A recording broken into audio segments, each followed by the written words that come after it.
Next guest here on Talk 100.3 is no stranger to the studio. She's been on Talk Breakfast and now she's joining us here on TSB. She is a legend of Dubai TV, where she's been a media consultant for many years with her video production company TI22 Films, and now she is the brains behind a new television show which happens each weekday on Dubai One called DXB Today. You're so busy. Reim Al-Houni, thank you very much for making the time to join us in studio. Thank you so much for having me. I'm super excited to be here. It's great to have you on. Your passion, let's go back to the start.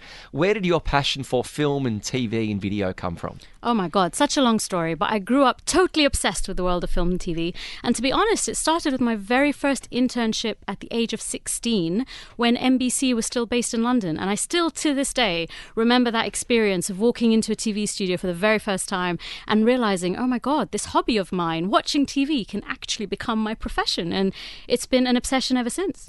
I mean, blessed are those people who actually can convert their passions into their professions. But it's not an easy task, right? It's not like waking up at a certain time, going to office, clocking in at 9, leaving, clocking out at 6 or whatever. Every day is different. Every day is new. Every day newer challenges. And you can't say, this is my best work, because you know that probably the better one is yet to come. I think the other thing people don't realize is just what goes into producing any TV content or any kind of video content, to be honest, and the hours involved as well. I think it looks so glam on the outside and people are like, oh, that looks like fun. So many people think it's easy, including our producer Pranav. Okay, we'll have words with him later. No, but seriously, when you're putting together a half-hour show, how much of your day, for people that are sitting there thinking, oh, everyone just turns up at 8:25 and the show happens, how much time goes into putting in a half-hour show like that? I mean, to be honest, because we're a daily show, much like yourselves, it's kind of a case of you need guests every day, you need content every day, and obviously it's a visual medium, so we have to plan in advance, and we're out there filming content and editing it. So it's a full team round the clock, to be honest, just to keep ourselves fresh and ensuring that everything we put out there is as timely as possible. I think the one thing I want to stress is, obviously, anyone who's been in the industry knows like the best times to film are sunrise and sunset. Golden and if you're hour. going to get golden hour, if you're going to get that perfect shot, means you're often waking up at 2, 3 a.m. in the morning. So, put the glam aside, long hours are involved. Yeah, I mean, hard work and persistence, all of this kept aside. What is that one thing that you actually look forward to every day when you pack your bags, go out on the sets to film? For me, it varies on the project that I'm working on. So right now, because of the TV show is quite exciting. And it's about what are the stories we can tell that people maybe haven't heard of before, or the guests we can shine a light on, or, I don't want to tell the same story that everyone's heard everywhere else, and it's what can we uncover? So I know, you kind of know when you've got that hidden gem, or where you've got that guest who, is going to add spice to the show. So I think that drives me on a day-to-day level. Operationally, I'm a big fan of just the gallery and live experiences. I think that gives a certain buzz that you don't get in most places. And obviously, if I'm working on more corporate stuff, then it's how do you make it look as visually stunning as possible. So then the cinematography side plays into that. Yeah, there's a growing need for visuals, and we were just discussing this just briefly off air, that everyone from tradespeople to real estate agents are needing visual content.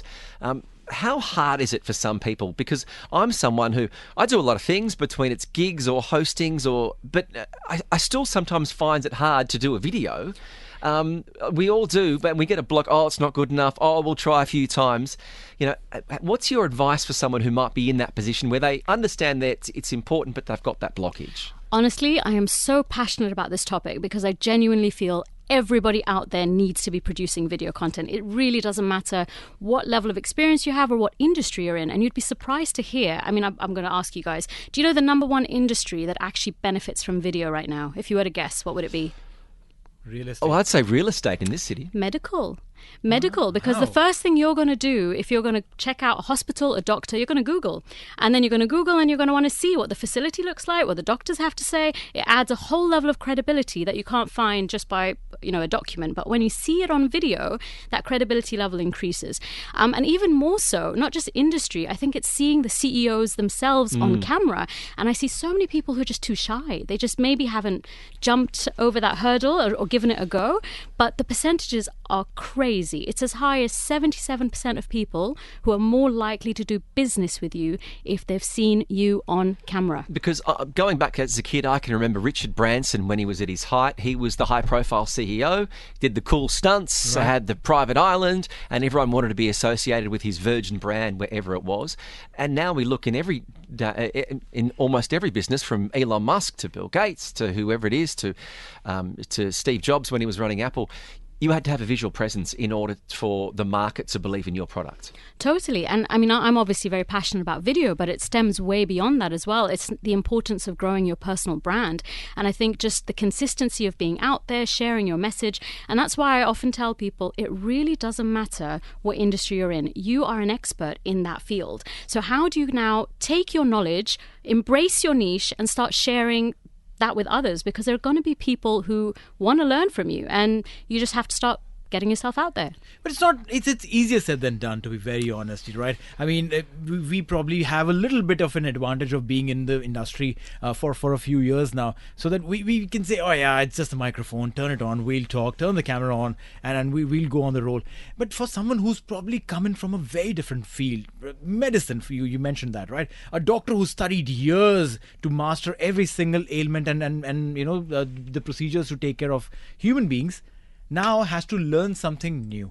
So when you face a challenge like this, how do you tackle that? Well, it's funny you say that, because we actually run regular workshops specifically to help CEOs get in front of the camera. And I've seen that evolution. I've seen it happen. There's always a bit of nerves to begin with, and a lot of it is associated with what are they going to say. Right. So when you actually break that down and make it really simple for them and kind of step by step, you know, you start by introducing yourself, you give them a hook, you give them give value, and you end the video. And it's just getting confidence in the content. And for a lot of people, once they're clear on what they're going to say and they've had that first experience on camera and they watch themselves, they almost can't believe they did it. Yeah. So I think a lot of people don't even want to give it a try. But what I would say is push yourself, get out of your comfort zone, even do it on your phone at this point. Everyone has a phone. And just start practicing, because once you've got over that initial hurdle, it gets much easier. That's great advice, because we have a lot of CEOs that come in and they want to have every single question and answer scripted before they come, and then when they finish, they always say, oh, it was much better when we just had a chat. And we go, yeah, we tried to tell you that. But, you know, that's always the case. Yeah. So I have a number of people who want to use an autocue, for example. I'm like, do away with the autocue. Or don't write it down. People can see your eyes going backwards and forwards. If anything, when the message comes from the heart and you're just sharing clear facts and information, your video is going to do so much better for you. Of all the people you've worked with, has there been one client or one transformation that's really blown you away? There've been a few. I'm going to pick two. One was a coach who, to be honest, it fascinated me, because I just thought, a coach, she's a speaker, she talks to audiences every day. Why is she having this challenge getting on camera? It took about a year of convincing her, just give it a go, just give it a go. And once she did and she saw the results, she was doing it kind of day in, day out. But a second example is, I think a lot of people know Lucy Chow. She's well known in the region in the financial space. And what I found interesting is she's often called on panels, and, you know, she's very popular. But she actually said to me, why should I do it? Because there's a lot of information out there already about the financial space. What have I got to add? I'm like, well, how many people are saying it from your perspective? She's female, she's Chinese, she's Canadian, she lives here. Yeah. That's a very unique perspective. How many people are saying it with that voice? And she said, okay, I'll give it a go. Within a year of posting regular content, she was named one of LinkedIn's top 15 voices in MENA. Wow. So there are two things here. One is, like, don't underestimate your knowledge. There's someone out there who'll gain value out of it. And the second is consistency. So it doesn't work to just put one video out there and hope the planet is listening. You need to be out there on a regular basis. You know, putting out content which is within your field of work is one thing, but then I consume a lot of content digitally, and there are doctors who are coming on TikTok and posting dance videos. Does it dilute their brand? Does it dilute their image? I honestly don't think so. I think we're in a world where it's just about being top of mind and getting in front of an audience. And I promise you that dancing doctor is getting more inquiries than the one who isn't. Oh, well, there's one singing dentist. I know. I happen to know a lawyer on TikTok who's doing incredibly well. So I think, you underestimate that at the end of the day, we're all individuals, we're all people, we're all on TikTok, and it's about finding that content that resonates with you. So I don't think it really impacts your credibility. I think, if anything, it amplifies your message. Reim, it's lovely to hear how passionate you are about this topic. I so am. I could keep going. We could keep going and going and going. And you probably can. If people want to see more of your stuff, they can follow. You're very, very active. I love your social media work. Thank you. The best handles people can contact you on? I'm on my name, Reim El Houdi. So it's REIMELHOUNI. And I'm pretty much on my name everywhere. LinkedIn, Instagram, wherever. And of course, the big TV show, DXB Today. It's at 8:30 p.m. each weeknight. You can see it on Dubai One. Any sneak peeks of what you've got coming up tonight?